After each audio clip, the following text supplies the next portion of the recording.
ত্রয়োদশ জাতীয় নির্বাচনে পাবনার ৫টি আসনে ভোট কেন্দ্র রয়েছে ৭০২টি। উৎসবমুখর পরিবেশে সুষ্ঠু ও শান্তিপূর্ণ ভোট অনুষ্ঠানের লক্ষ্যে ভোট কেন্দ্রগুলোতে পর্যাপ্ত নিরাপত্তা ব্যবস্থা গ্রহণ করেছে প্রশাসন। দর্শক, বিস্তারিত জানাচ্ছেন সহকর্মী মুস্তাফিজুর রহমান। আসন্ন ত্রয়োদশ জাতীয় সংসদ নির্বাচনের জন্য পাবনা ৫টি আসনের ব্যাপক প্রস্তুতি গ্রহণ করছে জেলা প্রশাসন। আমরা এখন পাবনা সদরের উপজেলা প্রশাসন চত্বরে রয়েছি।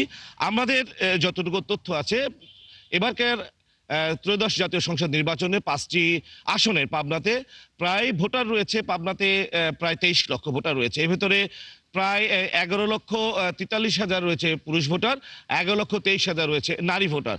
আমরা উপজেলা প্রশাসন চত্বরে যেটা দেখতে পাচ্ছি আর কি, উপজেলা অফিস অডিটোরিয়ামে কিন্তু আগামীকালকে যে ভোটের জন্য যে ভোটের যে সরঞ্জামাদি সেগুলো প্রস্তুতি গ্রহণ করা হচ্ছে এবং সেগুলো কালকে সকাল নাগাদ প্রতিটি ভোট কেন্দ্রে চলে যাবে।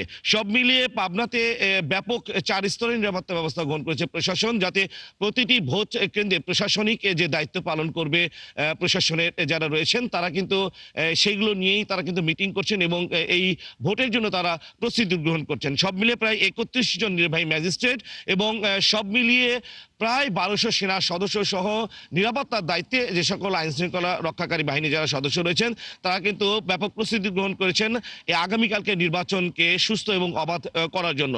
সব মিলিয়ে আমরা যেটা বলতে পারি যে নির্বাচনের যে উত্তাপ ছিল, নির্বাচনের যে প্রচার প্রচারণা ছিল, প্রতিটি প্রার্থী 5টি আসনেই কিন্তু তারা সর্বশেষ সেগুলোর প্রস্তুতি সম্পূর্ণ করেছে এবং সব মিলিয়ে আগামীকালকে নির্বাচনের জন্য কিন্তু প্রার্থী সহ প্রশাসনে যারা দায়িত্ব পালন করছেন তারা দায়িত্ব পালন করেছে। সব মিলিয়ে এবারে প্রায় 72টি যে কেন্দ্র রয়েছে সেগুলো ঝুঁকিপূর্ণ নির্বাচন করা হয়েছে, ঝুঁকিপূর্ণ ধরা হয়েছে এবং সব মিলিয়ে ঝুঁকিপূর্ণ কেন্দ্রগুলোতে সিসি ক্যামেরায় আওতা নিয়ে আসা হয়েছে, যাতে ভোট কেন্দ্রগুলোতে কোনো রকম ঝয়ঝামেলা বা কোনো রকম যদি কোনো সমস্যার সৃষ্টি হয় সেক্ষেত্রে প্রশাসন সেখানে দ্রুত যাতে যেতে পারে সেই বিষয়ে জেলা রিটার্নিং কর্মকর্তা সহ প্রশাসনিক যারা দায়িত্ব পালন করছেন তারা কিন্তু সেই বিষয়গুলোকে দেখছেন।